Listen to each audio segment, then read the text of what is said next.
Chatting with Cesar Millan. Clearly he's a big fan of our shows and my dog parenting. He's been lecturing me about Ernie and Basil during that music set, but I decided to keep him on the show anyway to answer some of your questions. Cesar, thank you so much for calling in and surprising me today. Now, I guess everywhere you go, it's sort of like a doctor, right? People are hitting you up for advice, right? Can you go anywhere without being stopped and asked questions? You know, when I get more like a little like nervous about it is when the pilot of a plane, we are in the air, comes out and say, "I have a question." that really always freaks me out. Yeah. You know, because you want the pilot to stay right there, even though it's an automatic thing, but you do want it to stay right there.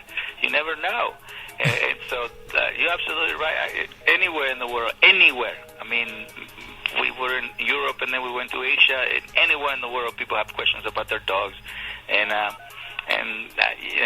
it's a blessing. It's a blessing. Except when I'm with my son, he feels like as though I'm a father at that time, and he feels he needs a time to be respected. But when you are in Japan and people is like, what is Cesar Millan doing here? Let me ask him a question about my Akita. Well, I imagine as long as the pilot's not asking you if you know how to fly the plane, because that might be concerning. I know, but it's kind of weird, He comes out and he asks me questions about a dog. Yeah. Now, you know what? I said we're going to get to these questions in a second, but I have one for you. Who do you like more, people or dogs? Well, I do enjoy, wisdom, and a lot of people have a lot of wisdom, and especially the elderly humans. I find a lot of comfort in that. Obviously, the dog is always accepting me, and regardless how I feel, and his main goal is to help me. And so, they don't live in this selfish world, and not always the humans in that state, but it depends, I do enjoy the wisdom of human. Okay, so let's get to these listener questions. Jill in Alva, Oklahoma says, I have 2 dogs, one is a puppy and the other is 3. I was told that the older one would teach and help train the younger one out of natural instinct. Why is it that when we walk, the younger one still pulls and is trying to be in front while the other older dog walks nicely like he always has? Well, compatibility.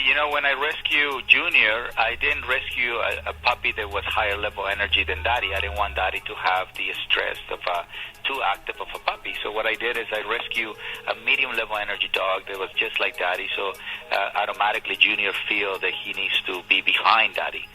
But when a puppy feels that he has more energy than the older dog, he just goes in front. So there's just compatibility. And so obviously the puppy needs to be run or needs to be exercised before you bring him into the example of follow the older dog. Okay, so Danny writes, my dog listens to me just fine when we are home by ourselves, but as soon as someone comes over, it's like he doesn't hear me and goes nuts and jumps at that person. Totally doesn't listen to when I say stop, I become invisible. People always say to teach him not to do that. How do I teach him not to do something that he doesn't do to me? There's 2 factors that we need to understand. Is number one is how did that person feels before the visitors come, because a lot of times the person feels, oh my God, he's going to jump on people. So that right away your energy is softer, therefore the dog can't really see you as an authority figure. Mm-hmm. The other factor is, can the humans who come and visit, or can she actually have a sign outside that says no touch, no talk, no eye contact, make sure my dog has come before you actually pet him. So that also makes the dog understand that when a human comes through the door, the human is not going to acknowledge if he's excited. So that's a combination of, partnership between the 2 humans. The dog is just the outcome of it. Mm-hmm. And I've heard that too, that, if the dog jumps and then people start to laugh and then the dog thinks you're playing, right? Well, the dog feels that you are agreeing with it. You see what I mean? Because a lot of people find it funny. A lot of people find it cute, and the owners often don't find it cute, so they don't get the support. It's all about the support of the pack. So a visitor becomes part of that support system. Another break coming your way. Back to the music here. Cesar Millan answers more of your questions right after this. Today's best music with Jeremy Bradley. Cesar Millan, the Dog Whisperer, taking over our show today, but we've got so many questions. I do appreciate you sticking around, Cesar. Lots of listener questions sent in. Let's get back to them now. Tanya in Scottsdale, Arizona, I'm guessing listening on KWSS in Scottsdale, she writes, there's so many dog experts that tell you that one thing works while others say it doesn't. Is there any rhyme or reason, meaning scientific study, to their advice, or is it a matter of personal preference of the expert? Well, the expert job is to really help you understand which one do you feel comfortable with. For example, to me, what I teach is fundamentals, and what she's talking about is techniques. So, for example, a Holty versus a bronc collar, right? Many people don't like bronc collars because they feel they're inhumane. Mm-hmm. Well, there is people who don't like the Holty because they feel they restrain the dog mouth. Mm-hmm. So it's not really the tool; it's how, what tool makes you feel calm or in control, mm-hmm. right? So our job is to really educate the human and see. Look, this is all your options. You have to let me know which one do you feel comfortable, right? Mm-hmm. And then I'm going to teach you how to apply it or how to utilize them. And more important, what we need to teach people is to understand when the dog is calm. Because a lot of times they want to teach a dog to do certain activity, but the dog is not calm. It's like the door situation, for example. One of the most important activities people need to learn is at the door. Because it's a threshold. It's a threshold of the outside world and the inside world. But a lot of people don't understand. A lot of people think is sit and stay. Mm-hmm. Wait, leave it. You know what I mean? But they don't realize that the energy that they're using is making the dog more anxious or more excited or more tense. So it's not really what you're saying or what you're using, it's the energy behind. Mm-hmm. Okay, Rhonda writes, I have to move and my new place doesn't allow pets. I'm heartbroken that I've got to give up my dog. What side effects, or I guess maybe emotional changes, would this have on my older dog? Well, does she have to get the dog away? I'm guessing she's got to get rid of the dog, so potentially ending that relationship with the pet. Well, it's definitely a big confusion. There's definitely, without a doubt, especially if they've been living together for 5-6 years. The longer, the more the dog is accustomed to it. Mm-hmm. What we need to find is a human that knows how to adjust right away.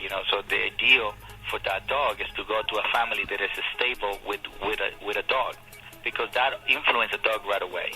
So when a person, for example, brings a dog to me, if the dog doesn't go through that experience, because I immediately get to work with that dog, so he doesn't have to suffer the separation and the abandonment feeling that they get, and the confusion that they go through. But it's very important that if the human can find a stable home, because that's going to influence his transition and it's going to make it less painful, and definitely avoid the visiting too soon. Because the dog is going to expect to go with a person, so at least give 2 to 3 months before they visit the dog again. At the end of the day, is what's best for the dog, right? Mm-hmm. So if she can't bring a dog to that environment, and she have to, in a way, be honest and let him know that, she's never, probably never going to be, lived together again. It's a really hard thing, but it can be done. It's possible. It's very emotional, but at the same time, we have to understand the instinctual aspect of the transition, so the dog doesn't suffer as much. Another question that we've had sent in is when people are grieving, we're talking about emotional issues. When you have the loss of a pet, is it right to get another dog or another pet right away? Is it all about how you feel? Is it just a replacement dog then? What are your thoughts on something like that? Never replacement. You can never replace. I can never replace Daddy. Right. I can only honor him. Mm-hmm. Right. And so when a dog passes away, if you're going to get another dog, it's because you're honoring and you're going to utilize everything that dog taught you. But, one of the things that we shouldn't do is that while we're in pain, we go and rescue the dog. The dog that you're about to rescue doesn't know you're in pain because another dog died. What he knows is you're in a very weak moment, therefore they don't feel protected. Mm-hmm. You see it? Yeah. What they sense is the human is so sad, is so weak, that if we don't protect the human, we're going to be in trouble. They don't interpret us as you mourning. So going through the experience of the mourning experience, I think is more healthy. It's you honoring, and never try to replace, because it's impossible to replace. Mm-hmm. You can only honor that dog by saving another dog's life.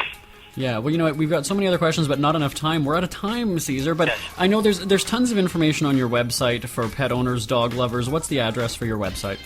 CesarsWay.com. All right, we'll be sure to check it out. So the special is called Cesar Millan, The Real Story. It's Sunday night on Nat Geo Wild, right? Yes, sir. Thank you so much. The legendary dog whisperer himself. I will say hi to Ernie. Ladies and gentlemen, Cesar Millan. Thanks so much for calling in today, Cesar. Come back anytime. Thank you. All right. Today's best music with Jeremy Bradley.